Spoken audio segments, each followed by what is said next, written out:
Rina Shah is a political advisor, and she joins us now from Washington, D.C. to talk more about this history-making cabinet. I mean, there are a lot of firsts here, Rina. We didn't even mention the first openly gay cabinet minister serving as Secretary of Transport, the first Native American as Secretary of the Interior. I mean, tell me which one stands out most to you and which one do you think could have the most impact?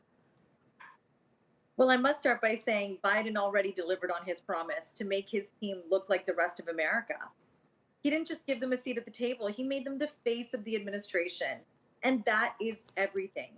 He lived up to his promise to make the cabinet also look like the rest of America. And he surpassed every modern day president, Reagan through Trump, in the number of women he's nominated to cabinet level positions. That list includes Janet Yellen to Treasury, Deb Haaland, the first ever Native American, that's so historic, to the Interior Department, Gina Raimondo to Commerce, Jennifer Granholm to Energy, and Marcia Fudge to Housing and Urban Development.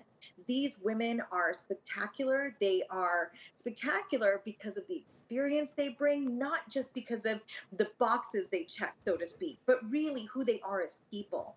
And I come from a school of thought that, look, it's fantastic. Representation matters. It is fantastic to have women in roles that are prominent at the highest levels of our U.S. government because we do make up just over half the country. But it's really important to also focus on who these women are as people. So when I see them holding just a third of the cabinet spots, I can applaud that. But again, I know that there's still more work to be done, but it's really, really something when you see that Biden has demonstrated how much he respects and trusts women when he's made them the face of the administration. Rina, I mean, it's so great to hear you so excited about this and to see and embrace this kind of change. But I have to ask you, when you say this looks like the rest of America, what about those 70 or so million people that voted for Trump that actually kind of seem to resent that kind of diversity? I think it's really important that we do not paint with a broad brush. I know that on its face, this election looks like it was literally a choice between Trump or Biden, and there was no gray area. But in my real study of politics, but also my years of traveling this country, having had the great privilege to do so as a political operative, having conversations with Republicans in the Western states, the Southern states, and Mid-Atlantic states. I've also worked for members of Congress who are Republicans representing Florida and New Jersey. Republicans are not all the same. And I think it's really important that as we as Americans remember that many of our fellow Americans made a choice in election 2020, one that felt like, look, what's another 4 years versus perhaps a return to the establishment. Okay. There were many factors here, but we shouldn't paint with a broad brush. I'm not at all certain that all 74 million of Trump's voters resent diversity. I just don't think that's the case. Fair enough. Okay, I've got a couple more questions for you. Very important, though, and more detail-oriented, actually. I want to talk about Anthony Blinken. What kind of advisor you think he is? I mean, hawkish, dovish, and how is he going to compare to Mike Pompeo? Oh, well, I think the comparisons to Mike Pompeo just cannot be made because, look, when you see Blinken, you see somebody who has deep ties to President Biden, nearly 2-decade-long relationship here, made from the time when he worked for Biden in the Senate, as it was noted earlier. This is a return to, I would say, hawkish normalcy. This is really not reinventing anything entirely. It's embracing an individual who has stayed the course with him, who has his values. And it's been likened to that nomination of James Baker by H.W. Bush in the past.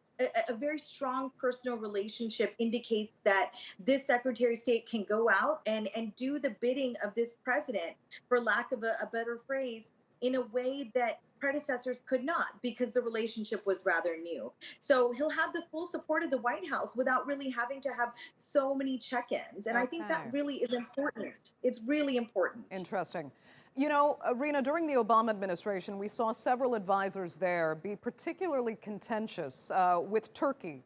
You know, first and foremost, in throwing U.S. weight entirely behind a group even the U.S. had recognized as a declared terrorist organization's affiliate in Syria.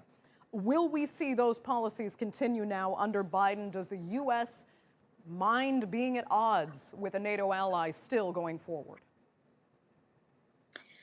Well, this is a delicate question, and I want to be very careful about how I address it, because I think this is something in that, though we are returning to an era of, it seems, normalcy in the country, there is something to be said about Biden not being a replica of Obama simply because he was his vice president. I think we ought to be very careful about that, because after this past 4 years of very unconventional governing from the executive branch, decisions made by the Trump administration that were highly unconventional in many ways, and unexpected or expected.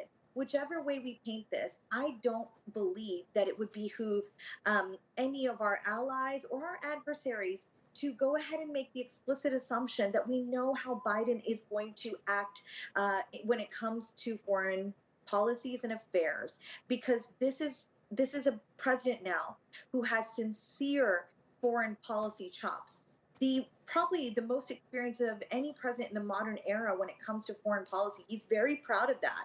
The career he had in the Senate, that's the one takeaway. I don't want to say that he will keep us I don't want to say that he will keep us as Americans guessing, or our allies or adversaries guessing, but I think that given the past 4 years, he's going to take this slow. His advisors are going to take this slow. We ought to not make assumptions right now about exactly how they're going to handle the delicate relations. Okay. And we should just stand by and really give them the time they need to settle in and make good, calculated decisions for the American people. That is why I chose country over party and voted for Biden, the first ever Democrat I voted for in my life, because I trust that he's going to take good care and consideration in making these monumental decisions on how we, again, act on the world stage. Rina Shah, great to talk to you. Thanks so much for taking the time with us. We appreciate it.